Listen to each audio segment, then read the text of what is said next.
Tired of the everyday grind? Ever dream of a life of romantic adventure? Want to get away from it all? We offer you Escape. Escape, designed to free you from the four walls of today for a half hour of high adventure.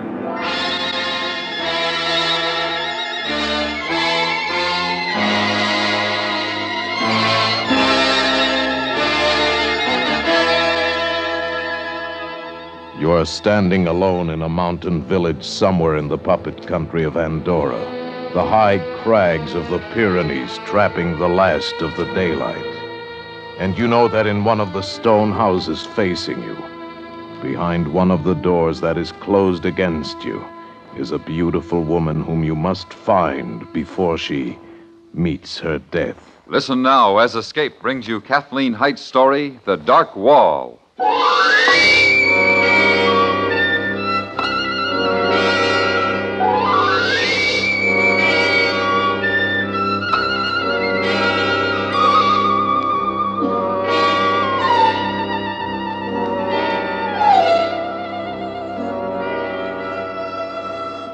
The black quiet of the night settled over us.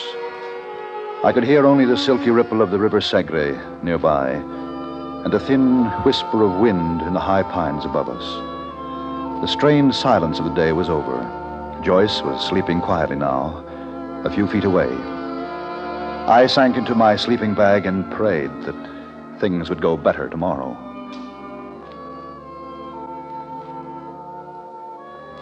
Something roused me. Some sound. In a glance, I saw the gray of the pre-dawn, and then I saw Joyce. Poised at the side of my sleeping bag, wild terror in her eyes, and in her upraised hand, a heavy tire iron. Joyce! Don't wake up, Alan, don't! Joyce, for heaven's sake, give that to me. No, I've Give got it to me, to let go, do let what go. I've got to. Let go, drop it, let it go. No, I won't. Don't, Alan! Let it go. Oh. Joyce! Oh, you weren't supposed to wake up. Why? Why did you have to wake up? Oh, Alan, I'm so afraid. No, you're all right, Joyce. Joyce, don't be afraid. No. Oh, Alan, what's wrong? What's wrong? There's nothing to be afraid of. It's so awful to be so frightened. Well, what frightens you? Can't you tell me? I was going to kill you. You... What? I wanted to kill you. Joyce, are you afraid of me? Oh, it isn't you. I love you. And I love you, darling. Oh, I know you do. Alan, please, can't we go now? Can't we get away from here?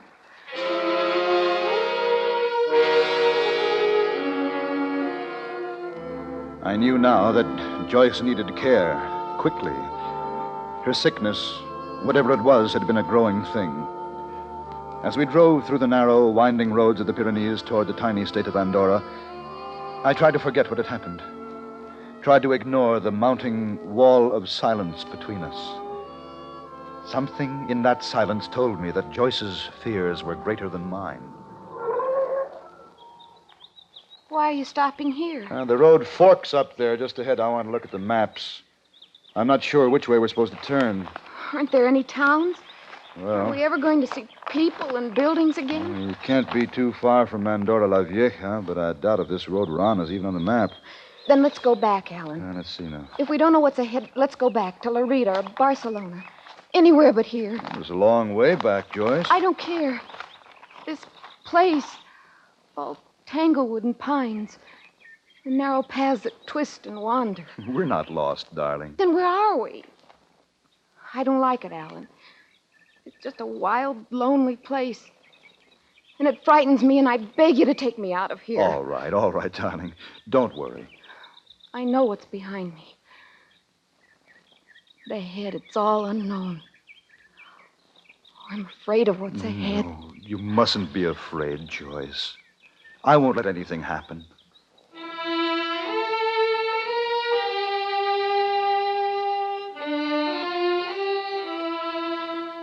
We wound steadily higher and higher through the wooded Pyrenees. We met no one and saw no one. Andorra is a small state, only 192 square miles in all, but that morning it was an endless, stretching, climbing no man's land, a lonely place with no name and no face. Then finally we came upon it, not a town, really, a village with one great house and a few smaller ones. Perched there on the rocky ledge, it looked like the last stop before oblivion.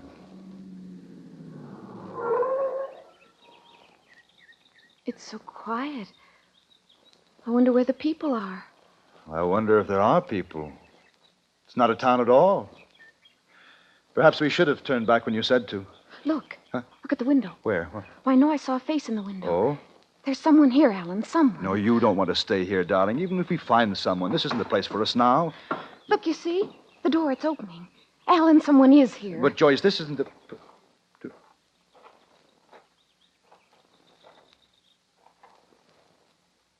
You have lost your way? We were told there was a town here. There is. Well, is this all there is to it? We do not require more. Please.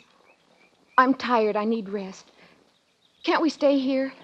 Is there a hotel?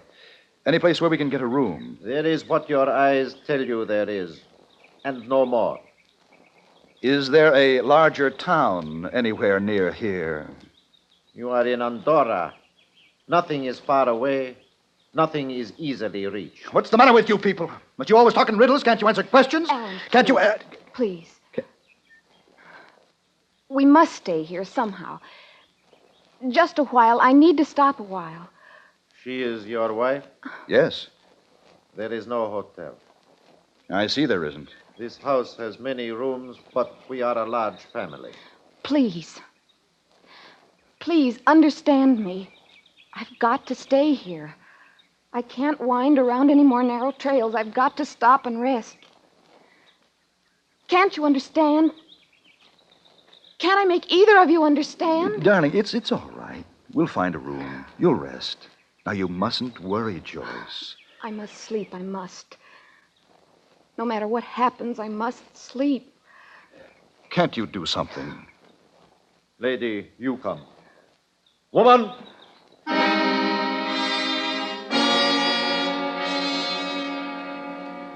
Almost as soon as he called, a squat little woman appeared in the doorway. They exchanged only a look, and then she came and led Joyce into the house.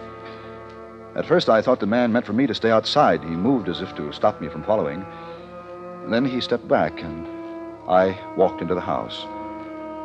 Joyce was stretched out on the bed when I got there. The bed was the only piece of furniture in the room. It's nice, isn't it, Alan? Well, it's a room, a bed. I wish it were more. Oh, I'm so tired. Yes, darling. Now, you go to sleep. When you wake up, as soon as you feel like it, I'll take you to Andorra la Vieja. Yes, Alan. When I wake up.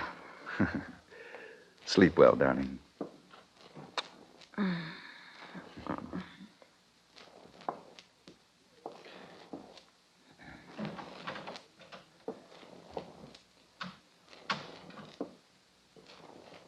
She sleeps?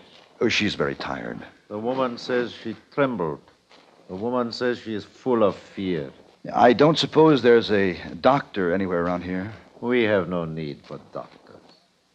My wife is ill.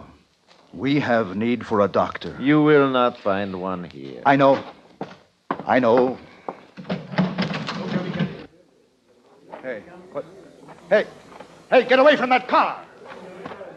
Now, go on now. I said, get away from it. You are the intruder, not they. Well, they can leave the car alone. They have. Who are they? My sons, my brothers, their sons. We are the family here. We are called Valera. We tend sheep and our own affairs. Oh, I'm sorry.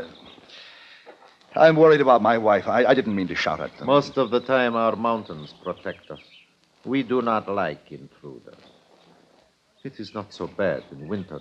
The snows fall deep into the passes, seal them, and keep the intruders out. We are not intruders. We don't want to be here. We don't mean to be here. And I promise you we won't be here long. Sometimes the intruders come to hide in our mountains, to be lost from the world. Always, the intruders are troubled people, full of fears and discontent. The worst of the world, they find their way to Andorra.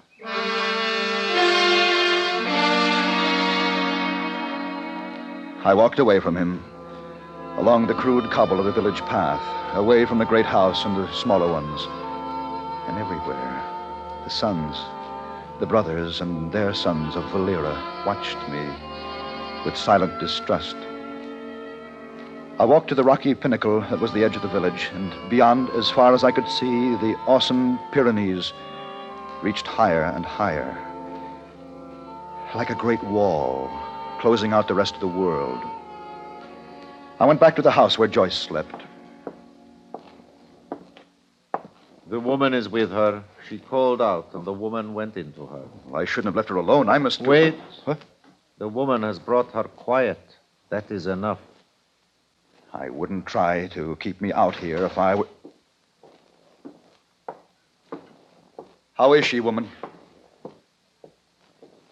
She is quiet now.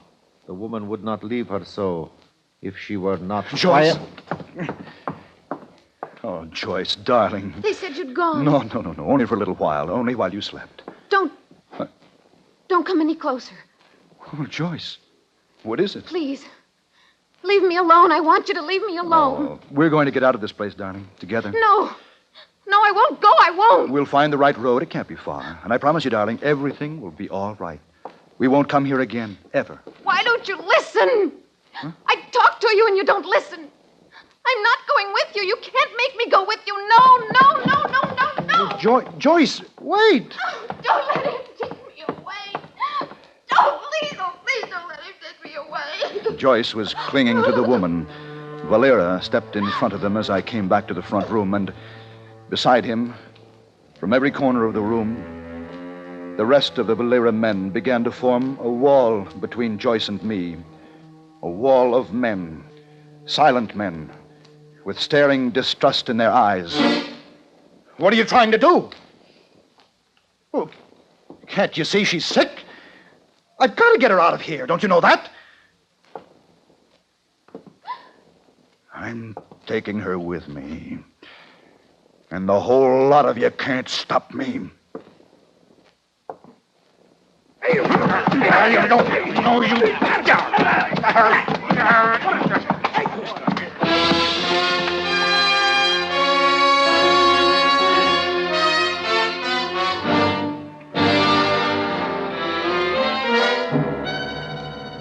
You are listening to The Dark Wall, tonight's presentation of Escape.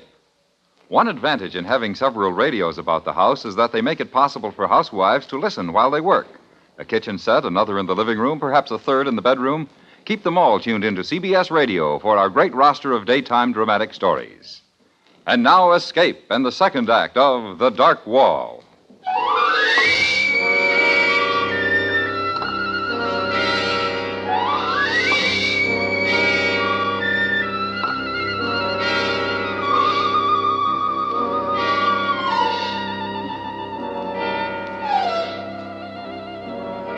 I roused from a sleep that was tortured and full of pain.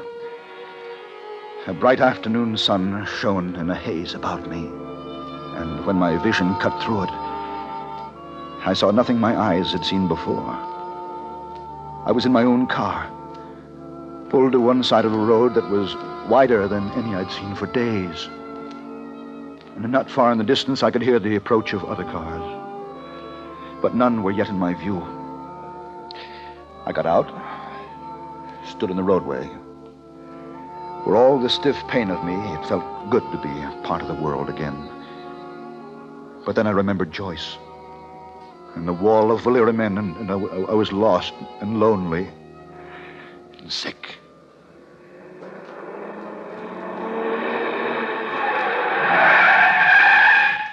Hey, you should not walk in the middle of the road. No, I shouldn't, only... You are hurt? An accident? No, I'm all right. I just don't know where I am. What road is this? Oh, you're in Andorra. You know that? I know that. Then, straight ahead on this road, the direction your car is pointing. Huh? No more than 4 kilometers lies the capital, Andorra la Vieja. Straight ahead, Andorra la Vieja. I promise, I have just come through there myself. You are sure you are right? Not hurt? And I'm much better now. Do you know this country well? Oh, well enough to drive through it quickly. My home is in Spain. You wouldn't know a village.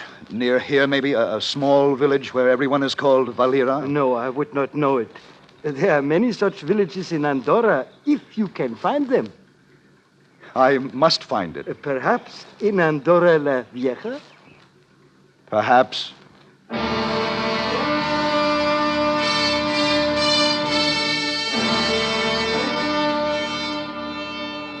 My hopes were high for Andorra la Vieja. There would be answers for all my questions. There would be concern and help and interest. I told myself these things to keep my mind from filling itself with Joyce, to keep the pain quiet. Some corner of my mind held the memory of all that had happened in the house of Valera. I could not be sure I wanted to remember. I do not see why you have come here, to me. I didn't know any place else to go. I need so much help. I thought surely the police could do something. There has been a crime? No, my wife is ill. Very ill. She's with strange people in a strange village.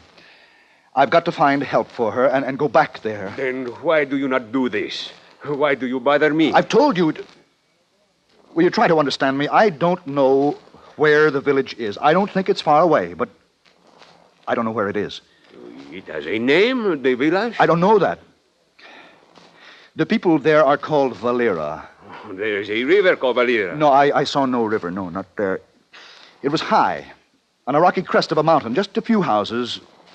You must know where it is. You were there? Yes, this morning. Then you must know where it is. No, I don't. I don't have any idea where it is. But you were there this morning. Now you are here. Look, I don't know how I got there. Can I make you understand that? I think none of this is important. Well, it's all important to me. My wife is ill. She needs care. You tell me that. Perhaps then you would tell me why you left her in a strange village you do not know, with strange people you do not know. I didn't leave her. But she is there, and you are here. Oh, you won't even try to help me. Help you? Help you what? Find a town where you have been, and I have never been? All right. All right. I can't talk anymore. There is a hotel across the plaza. You will find other intruders there. Among them, a doctor. I wasn't sure I'd heard him clearly, but there were no questions left in me. I stumbled out into the glaring sunlight again, steadied myself against a pillar, and when I could make out the hotel across the plaza, I walked there, held together, I know, by the thin strand of hope that I would find the doctor and there would be help for Joyce. Here, drink it, Don. Oh, hey, whiskey? Yes, good whiskey. You need it. Oh. Oh, good. It helps. But you do understand, Doctor, that I have not come about me. Your wife, I know. I understand that. Oh, I'm glad someone does. You think the priest can help us? You think he'll be able to find the village? Oh, the padre will direct us there if anyone can. Meanwhile, there's time. Now, tell me about your wife as much as you can, as much as you know of her illness. Well, I've called it illness. I suppose it's that. Fear. Unreasonable fear is an illness, isn't it? Oh, indeed it is, yes. Has she known these fears long? I don't know.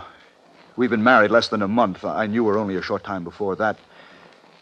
No, it was all pretty sudden. She was alone, I was alone, and then we were together. Yet you were happy together? Oh, yes. Very happy. Very much in love. Until this strangeness came over her. Yes, that's right. May I? Oh, please do help yourself. Yeah. Thank you. How was it you described the difference in her, the difference in your relationship like a wall, a mounting wall of silence. And in this silent time of hers, she is much different? Not at all like the girl you married? She doesn't even look like herself. Her lovely, gentle face contorts into a wild thing, like she was an animal. Oh, it's ugly, Doctor, and so real. I couldn't imagine that, could I? No, I don't believe you could. She was like that early this morning when she tried to kill you? She kept saying that she had to kill me, that she wanted to kill me. And all the while she was so frightened. So very frightened. But do you know what frightened her? Do you know any reason why she should want to kill you? Well, I thought she must be afraid of me. She'd have no reason to be, but I thought that must be it. I asked her, and she said, "It isn't you. I love you." Oh, the poor darling.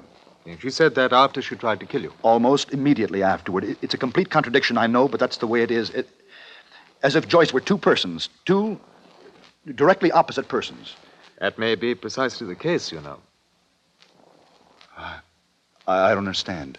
Two persons. One almost entirely good, gentle, kind. The other almost entirely evil, terrifying, menacing, fiendish at times. Two persons occupying one body. That's schizophrenia. Oh, no.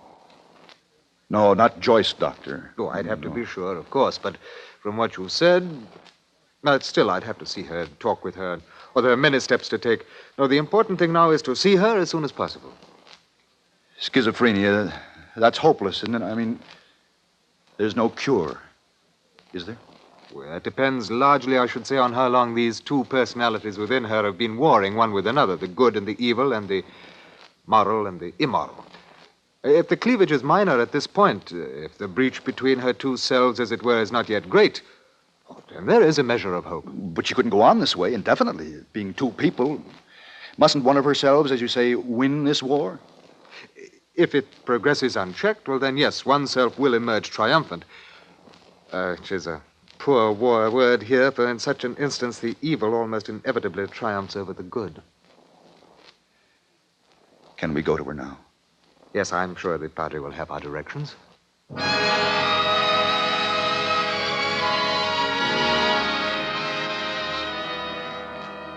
The priest's directions were perfect. As I'd assumed, the village was not far away, but the drive was an eternity for me. The strain of the last days was beginning to tell. I was wound tight and knotted by all that had happened and torn deep by all the doctor had said. I stopped outside the great house of Valera. The doctor touched my arm. Perhaps it's best that I see her alone, at first. Oh, but I've got to see her. Oh, I know, and you will, but you don't know what happened here before you left. The last you remember, she was terrified of you. I'll send for you soon, I promise. Tell her I love her. Will you? Oh, indeed I will. Oh, there's one thing I neglected to tell you, one important facet of this. Yeah? If we find what we fear most, you must take this comfort to your heart. A girl you love, who loves you, has no knowledge whatsoever of her other self. Thank you, Doctor. Yes, you ponder that. I shan't be long. I watched the house door close behind him. And there in the high quiet alone, I took the comfort he offered me.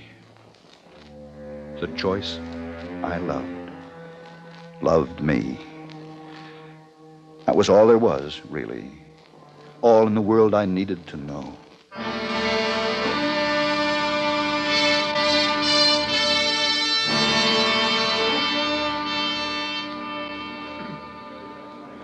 You will not go in there. The woman, the doctor, they have brought her quiet again. I am going in. I will kill any or all of you who stand in the way. Move. Move! There. Anyone else want his head bashed in? Good. We'll make a real mess of things, won't we? Come on. I like to crack skulls. skulls. What's the matter? Come on. Keep me from that door. Make one little move and I'll tear you loose. Men of honor, I see.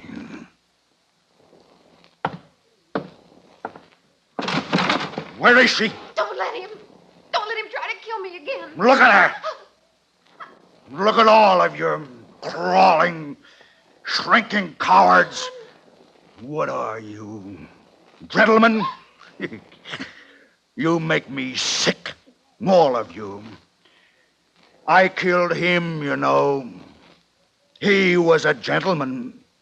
Dear, gentle Alan. Oh. He won't be with us anymore. Oh, please. Please, somebody do something. Easy now. Somebody will. Come on. No.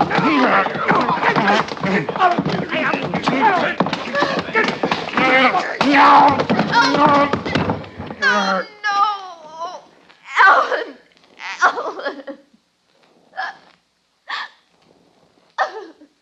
Alan. I'll tell you, Joyce, what I told him. And you must take this comfort to your heart. Alan, the man you loved you very much. He didn't know this other self ever existed. There were faces all around me. A wall of faces.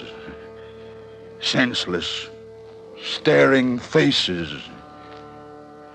And beyond them, a strange girl wept softly. All strangers. Strangers staring at me. And I stared back at the wall.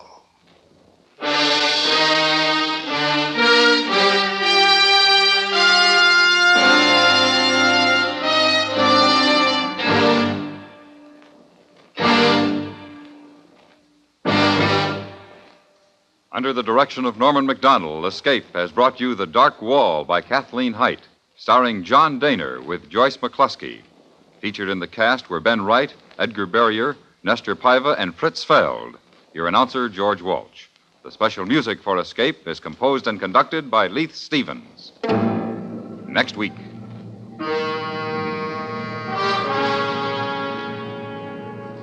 You are in a farmhouse on the southern coast of England. The autumn countryside around you desolate and bleak. And you know that in the dusk outside, waiting patiently for you, silently watching for you, is an enemy from whom there may be no escape. So listen next week when Escape brings you Daphne du Maurier's story, The Birds.